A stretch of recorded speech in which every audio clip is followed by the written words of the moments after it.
just went to the hardware store and we're going to the grocery store, and I want to talk about coffee.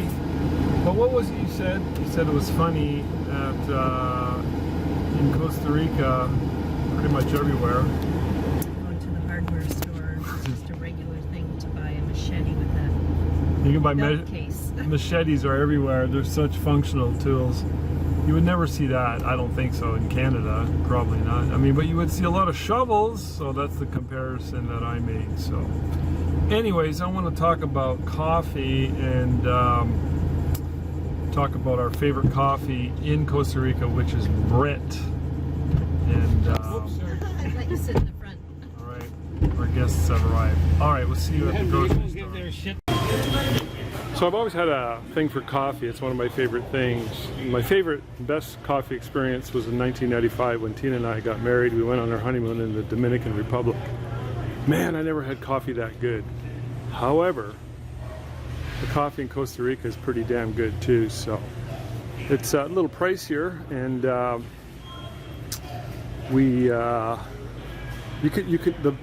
okay.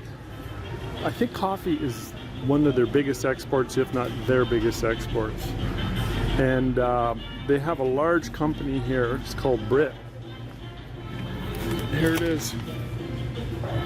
It's expensive. So this is 5,300 colones, which is about $9 or $10 American, which is about $12 Canadian. So yeah, but you know what? It's one of my few pleasures in life, so I enjoy it. I've tried other brands, not the same. So what we do now is we buy coffee in bulk. You could buy large bags at the place by the airport called Price Smart, which is owned by Costco. It's the same idea as Costco. And you can get large bulk bags, so you save money that way. So there's Brit.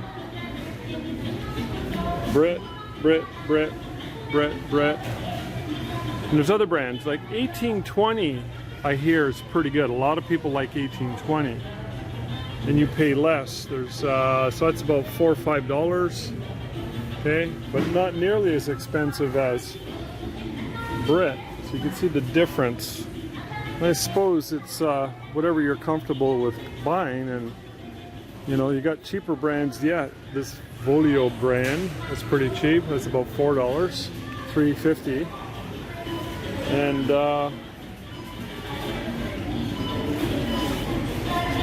all kinds of brands. This stuff is really cheap. Right there. So you got all kinds of coffee in Costa Rica, but you know, I'm a coffee snob, so I like the good stuff, spend a little bit more. And now, this company called Brit, they are so organized and big, and they have such a quality product, and the service that they offer is also equally good. You go to the airport in Liberia, once you pass customs and security, there's a section, there's a whole like commercial section, you know, restaurants and stores and souvenir shops. Well, there's a whole Brit store in there. You go in there and you can buy bulk. They have all kinds of amazing offers, you know, buy 15 pounds, you get 5 pounds for free. And if you want, they will courier it right to your house in Canada and US. So they're really organized that way. They have amazing offers, and so we used to carry it on the plane with us. We'd buy 20 pounds of, we buy the beans, by the way, when we're back home. We don't have a grinder here in Costa Rica, so we buy it ground, but the bags of coffee, the Brit bags of coffee at Price Smart is ground right there in the store, so you know it's pretty fresh and it's delicious because it's Brit. So when we buy it delivered to our home in Canada, we get it from the store in the airport. That won't last us more than 3 or 4 months. When we run out, we go to their website and we order it directly off their website, shipped right to our house. We buy the beans, we grind our beans back home. So that's our coffee situation. Now, I'm going to show you in the next clip soon how to use what's called a chorreador, which we use occasionally, as well as a drip coffee. And I want to sort of get into some of the science behind what makes the best coffee that that you can make. Right? You're on video. Talking coffee. Who makes the best coffee? There you go. Okay, we'll see you at the condo. This is a throwback to the 70s. Tang is very, very popular in Costa Rica, as well as other brands that compete against Tang. Well, there's Tang Light. Y'all remember Tang growing up? Ew, it's pure chemical. It's big down here. I want to show you how we make coffee using a chorreador, which is a Costa Rican thing. And I want to explain a little bit about the science behind making good coffee as I understand it and how we experience it. But let me show you. We just finished this bag, which is a it's a limited edition. See right there, limited edition. We bought this at Price Smart, which is the Costa Rica Costco out by the airport in Liberia, and it's that's the brand. Okay, we just finished that. It's a large bulk bag, 2 pounds, and this is the typical stuff we buy by Brit, and it's freshly ground at Price Smart. I also buy decaf there. Decaf's pretty hard to find in Costa Rica. Most restaurants don't carry it. I love coffee, so at night or late in the day I'll often have a cup of decaf. So, all right, let me explain something. We just finished this, and then this morning I made a pot of the stuff we regularly eat, and I was tasting it and I was like, it's not as good. Something's wrong with the coffee. The reason is, even though we've always loved the Monte Cielo, this one here is absolutely amazing. So we're discovering these new flavors, and I hope that we can buy more of it down the road. But our favorite brand, nevertheless, is the Brit brand. So, okay, there's my chorreador. I've already put a couple scoops in there. And recently on a Joe Rogan podcast, he interviewed for 3 hours a famous restaurateur, and one of the sections he talked about coffee. And this is pretty much a known thing, apparently, the science behind brewing good coffee.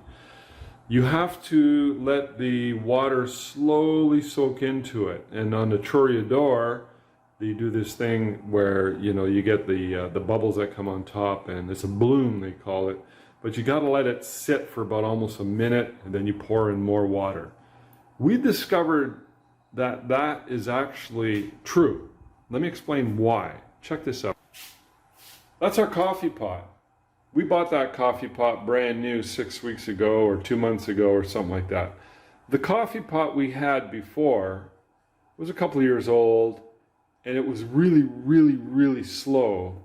And the reason it was really slow was because the water is very hard down here, and it calcifies and gets caught up in the actual, you know, machine itself. So when we bought this pot, at first, for the first week or 2 weeks, it was very fast, but it didn't take very long for it to start slowing down. However, that's a good thing because of the fact that it's becoming very slow because of the nature of the hard water. It's slowing down the brewing process, which in my estimation mimics a chorreador. You want the water to slowly work its way through the freshly ground coffee. Do you understand what I'm saying? This is really simple, and I believe it works, and the reason it works, and we know it works, is because of the flavor. Now also, this coffee pot has this kind of filter. I think this is really important as well, and it mimics the chorreador. The other coffee pot we had was a basket style, and the one we have at home up in Canada is basket style. And I'm going to be replacing it because the theory is, and I believe it's accurate, is that the coffee sits on the bottom and it gets maximum moisture, maximum wetness from the water. Okay, so that's my theory, and it makes a delicious cup of coffee. So what I've done was I've just boiled some water. This is steaming hot. This is how I make my coffee. I mean, you can use a kettle if you want. And I'm going to pour a little bit in there. Pretty much the way they suggest. And you'll see in there's what's called a bloom, all the bubbles. So it's pouring through. You want the hot water to just be absorbing into the grains and drawing out the flavor. So you wait about a minute. I'm going to go a little bit quicker just for the benefit of this. And there's YouTube videos out on this, and it's pretty standard stuff. You just got to take your time. You got to wait. And again, it's all about the hot water just sitting in the coffee grains.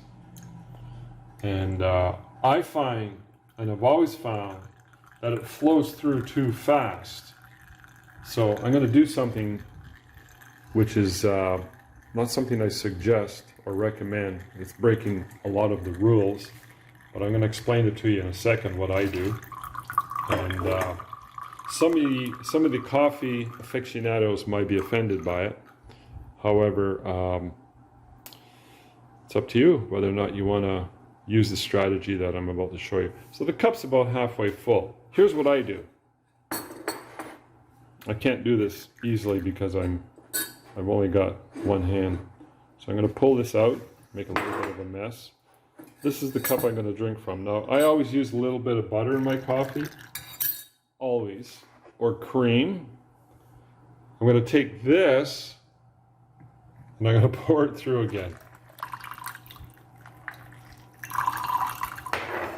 So I've doubled up the intensity of the coffee. Here I'm going to maximize the liquid hitting the coffee grains by pouring actual coffee through it. And it works. This is how I've been brewing my Choreador coffee. So what we do is we make a full pot in the morning, and I drink about 70% of it. My wife, she has 2 cups. I drink the rest. I love coffee. And if I want more, or if I want a decaf, this is how I make it. Okay? It's absolutely delicious, and combined with the right Costa Rican brand, you've got a winning combination. So that's the coffee experience. Costa Rican style. All right, guys, let me know what your favorite coffee is in the comments below, and subscribe to my channel for more updates. Thanks.